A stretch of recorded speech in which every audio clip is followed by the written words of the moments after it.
E aí galera, tudo bem? Eu sou o professor Joel Leão, sou um dos diretores do Instituto Professor Joel Leão e uma das nossas metas é exatamente fazer parcerias e conversar com professores renomados da área de língua portuguesa, professores que têm uma carga de experiência muito grande, e essa carga de experiência é extremamente válida para que nós possamos construir um aprendizado melhor dentro do nosso instituto. E para começar esse papo, eu estou aqui com o professor doutor em Linguística, Paulo Medeiros, que vai falar um pouquinho da questão do ensino e aprendizado para a gente e mostrar também como é que a gente pode, por exemplo, fazer o ensino de gramática aplicado ao texto, mas antes ele vai falar um pouquinho da formação dele, porque afinal de contas é extremamente interessante para a gente. Obrigado pela oportunidade de ter essa conversa. Ele já disse, eu sou Paulo, a minha formação é uma formação desde sempre com ensino de língua. Fiz graduação em letras aqui na Universidade de Brasília, depois mestrado em linguística com ênfase em sintaxe aqui também na Universidade de Brasília, e depois doutorado em linguística com ênfase em sintaxe na Universidade Estadual de Campinas. E desde há pelo menos 27 anos, 28 anos, eu tenho trabalhado com ensino. Nos últimos 5 anos, mais especificamente, só com ensino superior, mas nos anos anteriores, com ensino de língua para a educação básica e para o ensino superior. Paulo, antes da gente começar a entrar no papo, que realmente é aquilo que é interessante para nós, que é a gramática aplicada ao texto, que é o que eu acredito que de fato faz com que a língua portuguesa tenha um objetivo a ser ensinado, a pergunta que a gente sempre faz para todo professor, principalmente para todo professor de língua portuguesa é: por que escolheu ser professor de língua portuguesa e por que se aprofundou na área? Porque a profissão de professor ultimamente anda tão desvalorizada que normalmente as pessoas buscam ser professores como uma renda extra e não como uma profissão principal e acaba seguindo carreira nisso. Então, no meu caso especificamente, assim, eu, como eu disse, né, desde sempre, desde muito cedo, eu já tinha decidido que eu seria professor e que eu seria professor de língua portuguesa. E por uma curiosidade, assim, eu decidi ser professor de língua portuguesa porque quando eu estava ali na educação básica era uma das coisas que eu mais tinha dificuldade.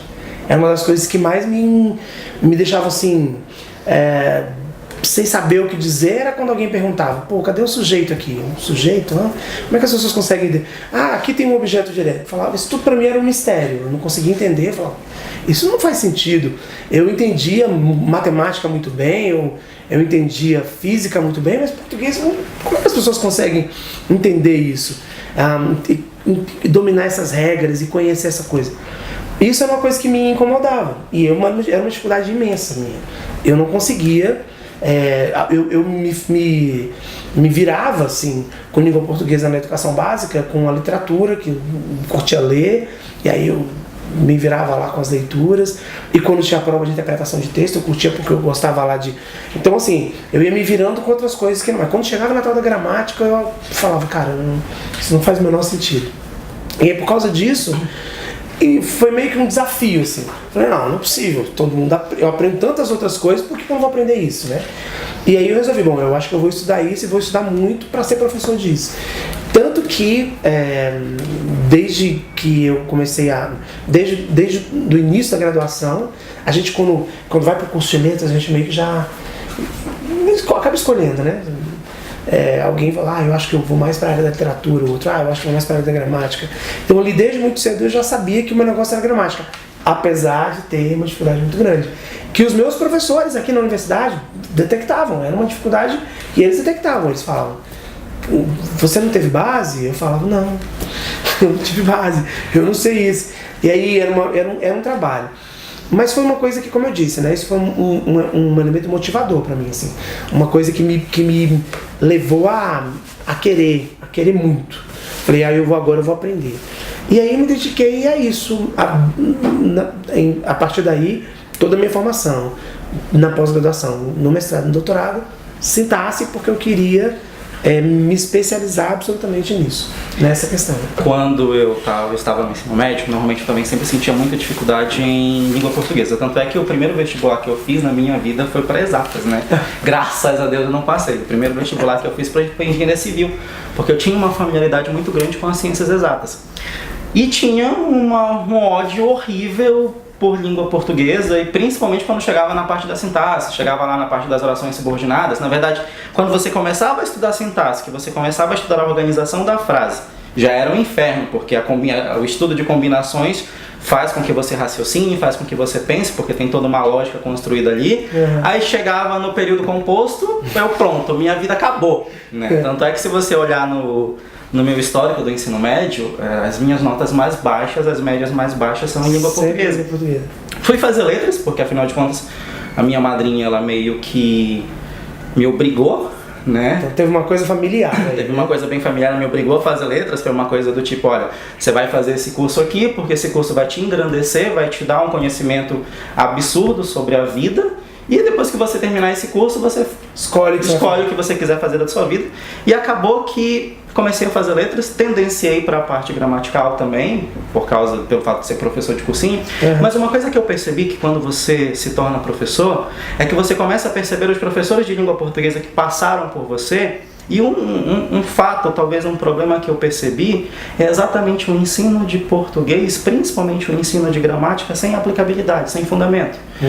Você estuda matemática porque você precisa aprender a ter um raciocínio lógico das coisas quando vai no supermercado, a fazer compras no cotidiano, no dia a dia.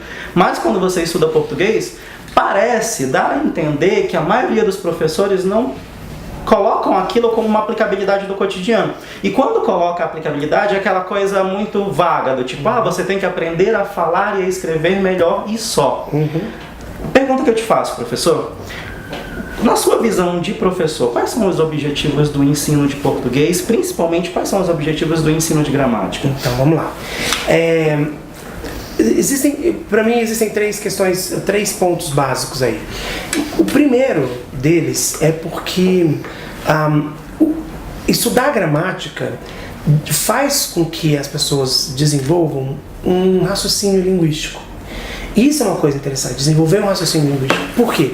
Porque esse raciocínio linguístico é fundamental para uma série de atividades do dia a dia, né?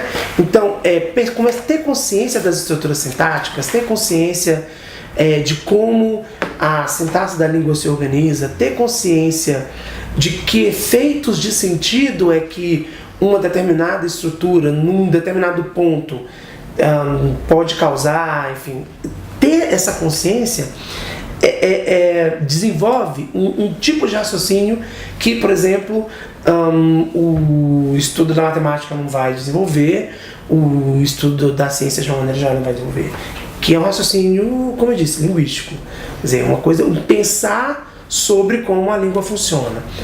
O segundo ponto, e eu sempre disse isso, e digo isso para os meus alunos de graduação, sempre disse isso para os meus alunos do ensino, da educação básica, no ensino médio, no ensino fundamental, é crucial que a gente tenha consciência da sintaxe para fazer coisas, para realizar atividades simples, como, por exemplo, os alunos sempre me perguntavam assim, para que eu quero isso? Para que eu preciso saber? Por exemplo, quando a gente começava, como você disse aí, né? Quando a gente começava a estudar a estrutura da oração, então assim, os termos que se ligam ao verbo. Aquela coisa, né? Para que eu preciso saber o que é uma oração subordinada, substantiva, objetiva e direta? Então, antes disso, quando a gente começava a estudar os termos ligados ao verbo, sujeito, objeto, direto, objeto indireto, aí os termos ligados ao nome, complemento nominal, adjunta de nominal, né? Lá no verbo também a adjunta de verbal. Para que eu preciso saber disso? Porque isso é importante para quê? Eu vou precisar para quê? Os alunos sempre faziam essa pergunta, né? E aí a minha resposta era sempre, assim, eu sempre respondia com uma pergunta. Eu falava assim, o que você acha? E eles respondiam assim, eu acho que isso não serve pra nada. Eu falava, ok. Então aí como é que eu começava? Não serve pra nada, ali é uma oração subordinada. Acho que isso não serve pra nada, exatamente. Aí eu chegava lá e fazia uma coisa simples, colocava no quadro a letra do hino nacional. Eu colocava lá assim, ouviram do Ipiranga as margens plácidas de um povo heróico, brado retumbante. Eu perguntava pra eles, por favor, o que isso quer dizer? Digam pra mim, vocês cantam isso desde que vocês eram criancinhas pequenininhas lá. O que isso quer dizer? Aí eles começavam, alguém ouviram aí não sei quem, um grito aí, um brado, não sei o quê. Primeiro eu tinha dificuldade com o léxico, né? Ali eu peguei o inverso, né? Aí a gente ia fazendo o quê? Já tirando os problemas lexicais, tipo, o que é brado, grito? Ah, ok, o que é isso? Ah, ok. Então agora tá. Tá, mas ainda não entendo. Então, aí o que eu dizia pra eles? Eu falava, então, pera lá. Começava a colocar as coisas no lugar, botava o sujeito no lugar do sujeito, o complemento no lugar do complemento, o adjunto adverbial no lugar do adjunto adverbial. Aí, quando eles liam lá, as margens plácidas do Ipiranga ouviram o brado retumbante de Poveró, eu falava, ué, mas é só isso? Eu falava, é só isso. Ué, mas então qual era o problema? Eu falava, o problema para você é porque se você tem consciência da sintaxe, se você tem consciência de que tem um lugar para o sujeito, e o sujeito pode não estar no lugar dele, mas você localiza, como é que eu faço para localizar o sujeito? Você tem marcas do texto que te mostram isso. Então você tem uma concordância do verbo lá, as margens plácidas ouviram, então tá lá. Um elemento que. Aí então você fala, pera, então eu tenho um elemento que está mostrando, que está dando a dica para mim de quem é o sujeito. Bota o sujeito lá, põe o complemento para cá, põe o adjunto.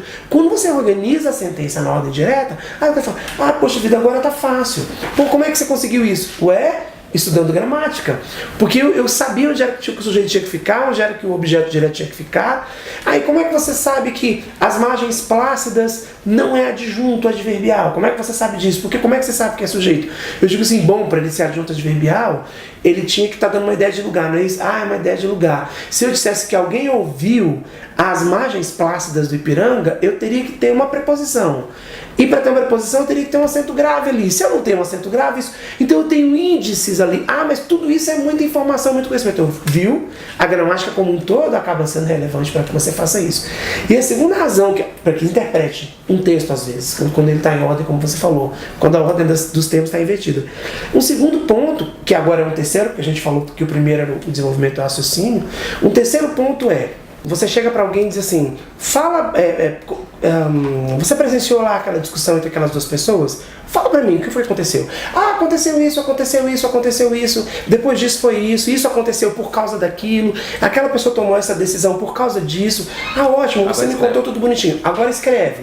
Isso daí, eu não consigo. Aí as pessoas perguntam, por que você não consegue? Você acabou de me falar sobre isso, por que você não consegue? Então, você não consegue escrever porque te falta a consciência das estruturas que você precisa usar para construir os sentidos que você quer. Então, no fim da história, a gramática, estudar gramática tem isso, quer dizer, primeiro, faz você desenvolver um raciocínio. E esse raciocínio vai servir para quê? Para isso, para que você consiga olhar para o texto e dizer, espera, eu tenho aqui um elemento que está aqui nessa posição, um nome. E daqui até lá no final desse período, ele vai ser retomado por uma série de elementos. Então esse nome aqui, que é o sujeito desse verbo aqui, vai ser retomado depois por um pronome, depois ele vai ser retomado por um espaço vazio. Então eu digo assim, o João chegou cedo, ponto. Comeu pizza, esse comeu pizza, o sujeito aqui é o mesmo lá. A referência, né, semântica é a mesma, João. E comeu pizza.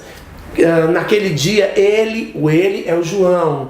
Então, mas eu só consigo ter a consciência disso se antes de olhar para o texto, eu souber como é que é mesmo, qual é a mesma relação que governa, por exemplo, que tipo de mecanismo é que governa a relação entre o verbo e o sujeito, por exemplo, né? Que é a concordância. Então eu sei que uma coisa vai estar concordando ali, ok.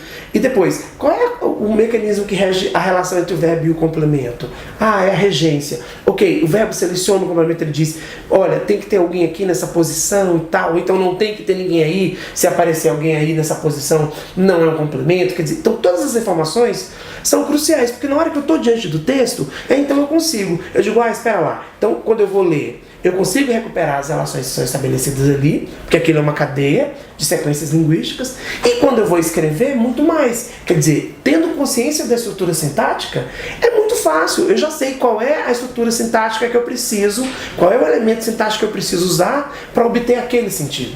X. Qual é o elemento sintático que eu preciso usar para obter aquele outro sentido? Ou, qual é o elemento sintático que eu não posso usar, porque senão eu vou gerar um sentido assim, que é um sentido indesejado no texto, entende? Então, no fim da história, esse conhecimento das estruturas sintáticas, ele acaba sendo fundamental para isso, para essa coisa do meu desempenho. Não que o ensino de gramática tenha que ser só instrumental, quer dizer, vou te ensinar gramática para depois você poder escrever e ler, interpretar, não, mas também para desenvolver o raciocínio, mas é uma coisa, é uma cadeia. No que você desenvolve o raciocínio, as suas competências, as competências que são buscadas começam a aparecer. Quer dizer, conseguir interpretar aquilo que lê, conseguir se expressar melhor na hora de escrever, de produzir um texto escrito. E o principal, conseguir argumentar melhor, né? Argumentar. Quer dizer, porque você sabe que estruturas sintáticas que você precisa usar. Ah, não, aqui eu preciso usar uma estrutura, um adjunto adnominal. Aqui fica melhor uma oração relativa, uma oração adjetiva. Não, nesse ponto aqui vai ser melhor, eu consigo uma ênfase maior se eu deslocar a oração adverbial. E dizer assim, quando você estudava, a coisa era diferente. Então, se eu desloco a oração adverbial para o começo do período, eu enfatizo o tempo, que é o que eu quero. Quer dizer, todos os sentidos que eu quero obter no texto, como é que eu obtenho? Por meio de uma manipulação das estruturas sintáticas. Só que eu não consigo manipular ou organizar aquilo que eu não compreendo, aquilo que eu não domino.